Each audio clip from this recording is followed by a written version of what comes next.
del gobierno del entonces Distrito Federal. Querida Leticia, sé que has de estar feliz de la vida en un sentido, porque estás en Chiapas, nada más en ese, pero en el otro has de sufrir. ¿Cómo estás, Leticia? Muy bien, Javier, pues efectivamente aquí en Chiapas y pues contenta de verte, aunque sea de esta manera. Es un gusto para mí grandísimo, en verdad que te lo agradezco mucho. Marta Tagle, que hace poco tuvimos la oportunidad también de estar ahí con ella, diputada del Movimiento Ciudadano. Marta, ¿cómo has estado? ¿Cómo te ha ido en estos días? Pues con mucho gusto de verlos, aunque sea de manera virtual, da mucho gusto encontrarme con gente como Leticia, contigo, con todos los que estamos en este panel. Muchas gracias. Marta, es un enorme gusto, lo sabes. Y Araceli González, directora de Equifonía, una de las organizaciones en Veracruz que impulsó, esto es un trabajo muy importante el que hicieron, impulsó amparos contra el Congreso local por el rechazo a la aprobación de la interrupción legal del embarazo. Yo siempre he dicho, no es lo mismo a veces presentar amparos en un estado que en otro. Por eso creo que Veracruz no es tan fácil y por eso es tan importante lo que hizo Araceli y su equipo. Gracias, Araceli. ¿Cómo estás? Buenas noches. Buenas noches, Javier. Muchas gracias por la invitación. Bueno, miren, la idea es la siguiente. Como es un asunto que discutió la Corte, es un asunto que ahí viene y ustedes tres han tenido posiciones muy claramente definidas, nuestra idea es escuchar sus opiniones de lo que puede venir y qué es lo que piensan que está pasando con el tema, que tarde que temprano puede acabar irrumpiendo en todo el país. Si no te importa, Leti, empezamos contigo. Sí, Javier. Bueno, esto que decías de que no es lo mismo en cada estado, efectivamente hay momentos en donde nuestro federalismo sí está impactando en derechos diferenciados para las mujeres, lo que no debería suceder. Pero por el otro lado se dio la gran oportunidad en Veracruz desde hace ya 3 años que vienen trabajando estos colectivos y allí sí, como el tema es un juez federal, los jueces de distrito, normalmente en toda la República, pues no hay mucha diferencia, pero este en particular que tuvo el caso, yo creo que hizo interpretaciones acordes al artículo 1 constitucional y fue alguien muy respetuoso de los avances que hemos tenido en materia de derechos humanos, Javier. ¿Qué piensas de lo que puede pasar a nivel nacional con el tema, Leti? No estoy tan segura de que el impacto venga rápido en cadenita como en efecto dominó. Yo creo que después de lo que sucedió en la Ciudad de México vino el tema de Oaxaca, puede pasar algo en Veracruz, pero yo creo que vamos a cuentagotas, Javier. Yo no estoy optimista en ese sentido. ¿Cómo ves las cosas, Marta, bajo el supuesto de que todavía hay voces muy en contra de que esto suceda? Sé que incluso ustedes han participado en diferentes, yo diría, debates en donde las cosas incluso se han caldeado. ¿Qué es lo que piensas, Marta? Sí, pues que como dice Leticia Bonifaz, este es un tema que nos ha costado mucho trabajo ir avanzando. Esperaríamos que ahora que estamos en la legislatura de la paridad y además con una mayoría de un grupo parlamentario que se dice de izquierda, este tema avanzara mucho más. Sin embargo, no ha sido posible. Hay un grupo muy importante de legisladoras de todos los grupos parlamentarios apoyando este tema, pero efectivamente siempre las resistencias están de por medio. Y son resistencias además que están basadas en prejuicios. O sea, desafortunadamente lo que hay de por medio no es una discusión seria con base científica, sino que generalmente entran discusiones de tipo de corte moral y me parece que eso es lo que no nos permite avanzar, porque definitivamente no nos vamos a convencer ni una ni la otra parte. Pero yo creo que lo que hay que poner siempre por delante es el tema de los derechos, del reconocimiento de estos derechos, pues para que en la medida de lo posible el reconocer el derecho a decidir de las mujeres sobre su propia maternidad, sobre su cuerpo, pues sea una opción para las mujeres y quienes no estén de acuerdo con ello, pues simple y sencillamente no opten por una interrupción del embarazo. Pero nunca hemos podido llegar a ese nivel de discusión y efectivamente cuando se dan situaciones como la hoy que se está viviendo en la Corte, pues nuevamente se vuelven a presentar estas divisiones, presiones y resistencias al interior de la Cámara de Diputados y por supuesto también presiones para la Corte. ¿Qué piensas de la reacción, Marta, que ha tenido el gobierno federal, quizás más particular, el presidente de la República sobre este tema? Pues me parece que no está convencido del todo de este tema y por eso, entre otras cosas, es que tampoco hemos avanzado. Creo que sin duda Como te decía, a nivel legislativo tendríamos todo para poder avanzar en un tema de esta naturaleza. Ha sido complicado justamente porque él no ha definido una posición totalmente clara. Generalmente se va por el lado del tema de las consultas y al final de cuentas pues tiene que ver con una visión que tiene de manera muy particular con respecto a los derechos de las mujeres y la interrupción del embarazo, que tampoco reconoce abiertamente. Entonces me parece que ese ha sido uno de los principales temas de resistencia en esta parte de la historia y por lo mismo nos encontramos que, como tú lo decías en un principio, en cada uno de los estados, pues cada rato hay intentos de retroceso en donde incluso participan integrantes del partido mayoritario, que es muy difícil echar para atrás.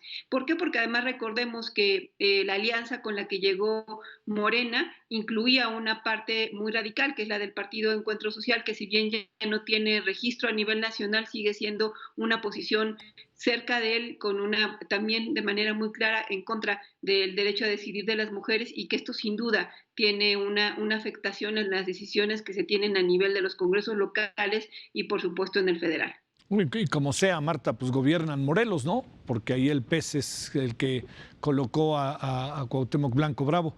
Araceli, a ver, ¿cómo fue ahí o cómo está siendo la discusión, el debate en el estado de Veracruz y cómo fue que impulsaron estos amparos que originalmente habían rechazado la aprobación de la interrupción del embarazo? Sí, Javier, mira, ha sido un proceso largo. De hecho, desde 2016 hemos estado impulsando la visibilización de la problemática, pero también hablando mucho acerca del acceso. Es decir, que aun cuando haya una normatividad o una, en este caso, unas causales de no punibilidad, realmente el acceso ha sido la gran dificultad. Un ejemplo. Sí. En 1980 es que se aprueba la causal de violación para el estado de Veracruz y es vigente desde entonces, desde octubre de 1980. Sin embargo, el primer caso donde se brinda el servicio a una mujer víctima de violación con un embarazo producto de esa agresión sexual es en diciembre de 2016. Es decir, de la aprobación al acceso pasan 36 años y esto fue debido también al acompañamiento que hicimos como Equifonía en este caso. Entonces, la alerta por agravio comparado lo que incluye es justamente esta revisión de cómo digamos, un marco legal en un estado nos coloca a las habitantes de Veracruz en una posición de desventaja. Entonces, por eso se nos hacía tan importante impulsar la alerta. Estamos trabajando con otras organizaciones para la solicitud y el que avance y el que además el grupo de trabajo emita recomendaciones tan precisas como las reformas al Código Penal, pues nos pareció muy importante. De hecho, se elabora un programa estatal para el acceso a la ILE en 2017 y se incrementan los servicios que se otorgaban por las causales vigentes. Sin embargo, pues el gran pendiente sigue siendo la actuación del Congreso local. Ellos presenta una diputada de Morena, una iniciativa que después no defiende y no procede. Después, bueno, se insiste en que debe de hacerse esta reforma porque se decreta la alerta por agravio comparado, era la segunda, ya tenemos la alerta por violencia feminicida, y pues el Congreso dice que tampoco. Promovemos este amparo, de hecho son 2 amparos. Ambos están en la Suprema Corte y nos son otorgados, pero el Congreso lo que dice es pues que lo atraiga a la Suprema Corte y ellos que determinen.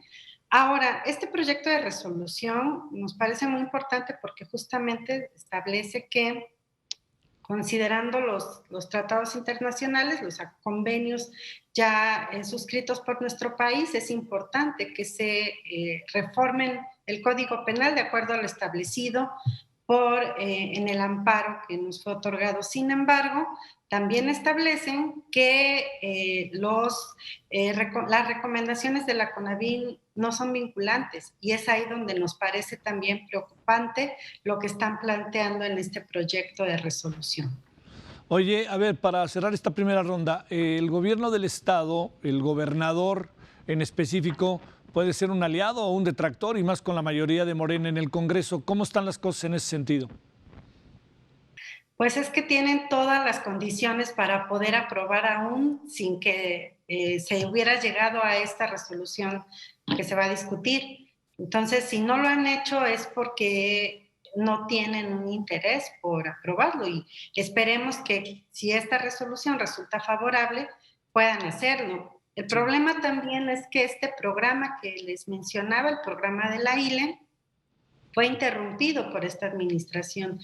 Y además, en los últimos años hemos estado insistiendo que se debe de garantizar la ILE por violación, que incluso es negada en casos de niñas menores de 13 años, víctimas de pederastia, y que cuando acuden a los servicios de salud no les garantizan la ILE. Es realmente una situación muy difícil porque en un discurso dicen estar a favor, pero en los hechos no se traduce en una protección de los derechos de las mujeres y de las niñas. Leticia Bonifaz, ¿qué supones que va a venir, tomando en cuenta que la discusión, como que hay 2 o 3 discusiones, el otro día incluso platicábamos con Marta en ese sentido, hay 2 o 3 discusiones que va a ser muy difícil ya postergar? O sea, vamos a tener que decir algo, sí o no, pero vamos a tener que decir algo con contundencia. Fíjate, estaba pensando en algo que ustedes también sé que han trabajado, que es el tema de la legalización de la marihuana, y pienso en este tema, en la interrupción del embarazo. ¿Qué puede venir para este segundo tema, para la interrupción del embarazo? ¿Tú crees que tengamos es decir, que podamos tener algunas soluciones, que el Congreso ahora sí de una vez por todas le entre como le debe de entrar a partir de septiembre? ¿Qué alcanzas a apreciar, Leti? Mira, Javier, yo lo que he visto es que con la excepción de la Ciudad de México en el 2007, la mayoría de los avances en materia de derechos, incluyo matrimonio igualitario, se han dado en sede judicial. Es decir, ha tenido que ser el Poder Judicial el que determine el alcance de los derechos. Es lo que va a pasar mañana con la primera sala. Yo espero una votación, tal vez un 4-1, dudo de la unanimidad, pero a mí la argumentación me parece buena, el proyecto del ministro González Alcántara me parece bueno, sé que hay voces que quisieran todavía que fuera más allá, pero en el plano de los derechos creo que hasta ahí podemos llegar hasta ahora. Sí creo que también viene una invitación a que revisemos la alerta de violencia de género. A mí me da mucho gusto pues que tenemos en Gobernación a una gran aliada que es Olga Sánchez Cordero, y eso significa que sí se podría modificar el tema de la alerta de violencia de género con beneficio para todo el país. Pero sí creo que el avance hoy se va a dar como un paso importante mañana en sede judicial y que seguirá desafortunadamente en muchos estados por esta vía judicial como se siga avanzando. Cosas, Marta. Sí, yo creo sin duda que es un tema muy importante la resolución de mañana en la Suprema Corte, porque genera, entre otras cosas, una interpretación muy importante con respecto a la omisión legislativa. Es decir, le dice al Congreso del Estado que debe de legislar en esta materia por 2 cosas que son fundamentales, que al no legislar en materia de la interrupción legal del embarazo, se puede considerar una violación a los derechos humanos de las mujeres y también se considera violencia contra las mujeres. Entonces, son 2 temas que me parecen muy importantes porque eso nos permite generar otro tipo de discusiones en los congresos locales, porque me parece que un poco lo que quedó abierto de la discusión del 2009 cuando la interrupción del embarazo hasta las 12 semanas de gestación en la Ciudad de México, la posibilidad de que los congresos definieran la normatividad en esta materia, no había dejado tan clara esta posibilidad y ahora pues me parece que esta discusión es central. Efectivamente, hay temas que quedan abiertos a discusión, como el tema de las recomendaciones que emite la CEDAW al no considerarlas por parte de la resolución como una fuente de derecho, pero dice que, sin embargo, a pesar de que no se consideran fuente de derecho, sí son motivo de discusión por la Suprema Corte de Justicia de la Nación, y tan así lo es que toma como una fuente de discusión las recomendaciones de la CEDAW, y en ese sentido también se reconoce la importancia que tiene tienen las recomendaciones internacionales para el marco legal mexicano, y eso me parece que nos va acercando poco a poco. A final de cuentas ha sido un camino muy largo de interpretación legal y que nos debe de llevar a tener una nueva discusión con respecto a un marco legal en materia de derechos humanos con respecto a este tema. Es decir, cuando se dio la discusión de la despenalización en la Ciudad de México, no teníamos la reforma en materia de derechos humanos que vino después en el 2011, y esta interpretación contribuye a que retomemos ese marco amplio de derechos humanos para legislar. Y entonces, justo cuando otros congresos, como estamos viendo ahorita, porque cada rato hay intentonas conservadoras, por ejemplo,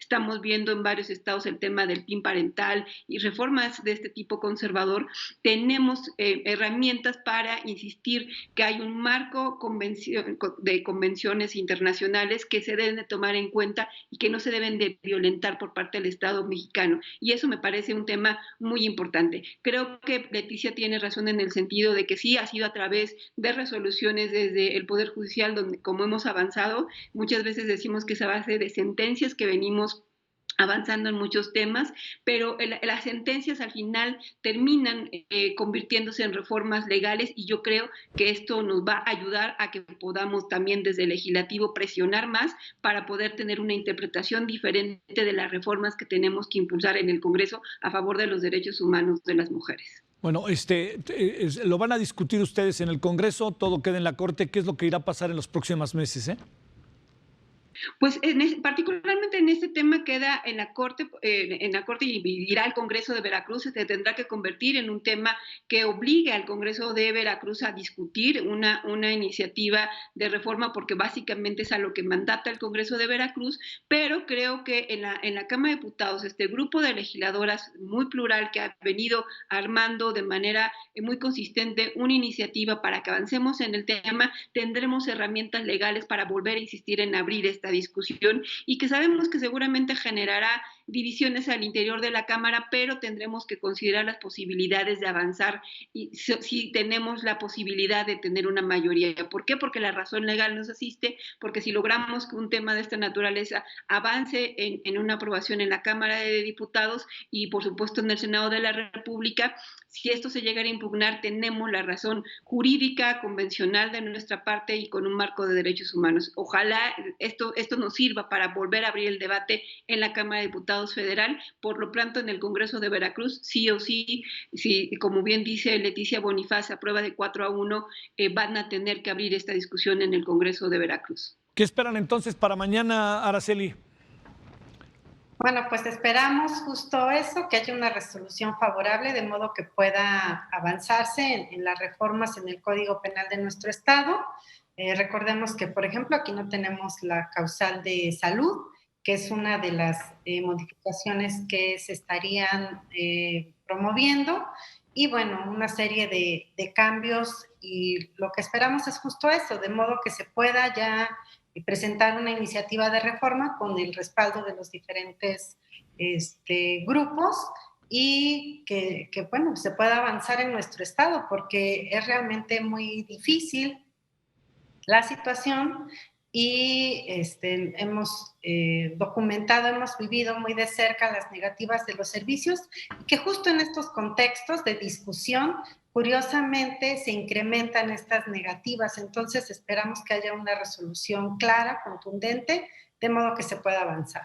Yo diría, fíjate, Araceli, de alguna otra manera lo dijeron Leti y Marta, uno supondrá que con un gobierno de izquierda no es exento del debate, incluso de posiciones opuestas al interior, pues esto tendría una cabida o tendría que ser visto como una alternativa real al derecho de las mujeres, ¿no?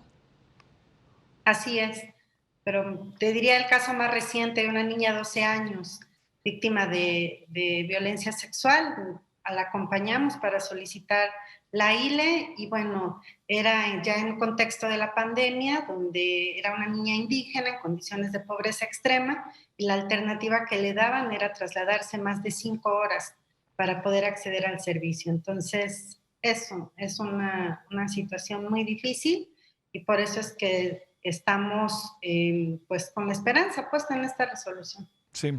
Bueno, doctora Leticia Bonifaz, Marta Tagle, Araceli González, en verdad muchas gracias que estuvieron con nosotros. Les mando muchos saludos. Gracias, Javier. Javier. Le mandamos, ¿no, Marta? Incluyendo saludos hasta Veracruz y Chiapas, ¿no? Les mandamos saludos hasta allá. Gracias. Gracias, que les vaya muy bien. Buenas